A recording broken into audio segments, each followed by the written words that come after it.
I'm Ashley Gair, and I am reading the fantastic Flying Books of Mr. Morris Lessman by William Joyce. Flowed around City Elysium, and the little diamond spurs sparkled one more tossed her hooped heels.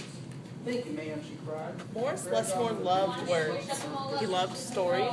He loved books. His life was a book of his own writing, one orderly page after another. He would open it every morning and write of his joys and sorrows, of all that he knew and everything that he hoped for. But every story has its upsets. One day the sky darkened, the winds blew and blew, till everything Morris knew was scattered, even the words of his book. The instant he lays on her, he laid her eyes on her. He didn't know what to do or which way to go, so he began to wander and wonder. Hang on, let's shake our hoops like lightning until early dawn. Then a happy bit of happenstance came his way. Rather than looking down as had become his habit, Morris Lessmore looked up. Drifting through the sky above him, Morris saw a lovely lady. She was being pulled along by a festive squadron of flying books. Morris wondered if his book could fly, but it couldn't. It would only fall to the ground with a depressing thud. The flying lady knew Morris simply needed a good story, so she sent him her favorite. The book was an amiable fellow and urged Morris to follow him. Until all at once you heard the clock begin to strike 12. The book led him to an extraordinary building where many books apparently nested. Yeah, old Joe. On her heels, but he couldn't catch her. Morris slowly walked inside and discovered the most mysterious and inviting room he had ever seen.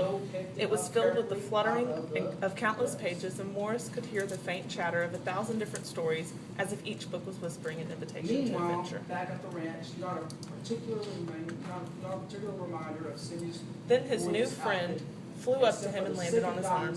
It held itself open as if hoping to be read. The room rustled to life, and so Morris's life among the books began. Morris tried to keep the books in some sort of order, but they always mixed themselves up.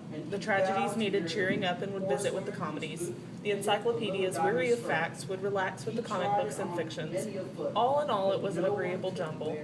Morris found great satisfaction in caring for the books, gently fixing those with fragile bindings and unfolding the dog-eared pages of others. At last he came right up to Cindy's father's place. Go shovel out the stable. Sometimes Morris would become lost in a book and scarcely emerge for days. First Joe tried the diamond spur on the younger stepsister, but no matter how he stretched the straps, the hook was too big. Morris liked to share the books with others. Sometimes it was a favorite that everyone loved, and other times he found a lonely little volume whose tale was seldom told. Everyone's story matters, said Morris, and all the books agreed. At night, after all the stories that needed telling had been told, and everyone had settled down to their proper places on the shelves, the great big dictionary would get in the last word. It was then that Morris Lessmore would once again write in his own book. He wrote of his joys and sorrows, of all that he knew and everything that he hoped for.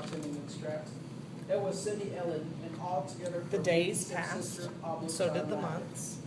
Joe let Cindy have her chance. And then years and years. Around her dirty little boot, it fit perfectly. Then she pulled out the second diamond spur. And Morris Lessmore became stooped and crinkly, but the books never changed. Their story stayed the same. Now his old friends took care of him the way he had once cared for them, and they read themselves to him each night. Wing, Wayne, let's let her rip. Then one day he filled the last page in his book. He looked up and said with a bittersweet sigh, I guess it's time for me to move on. The books were sorry, but they understood. Morris put on his hat and took his cane. As he went to the door, he turned and smiled, then waved goodbye. I'll carry you on here, he said, and pointed to his heart. The books waved their pages, and Morris Lessmore flew away. And as he flew, he changed back to the way he'd been that long ago day when they'd all first met. Cindy's family moved to town, where both stepsisters. The books were quiet for a while.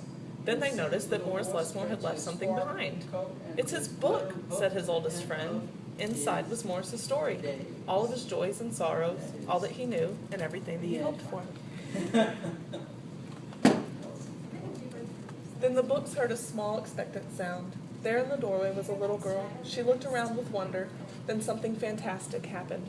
Morris Lesmore's book flew up to her and opened its pages. The girl began to read, and so our story ends as it begins, with the opening of a book.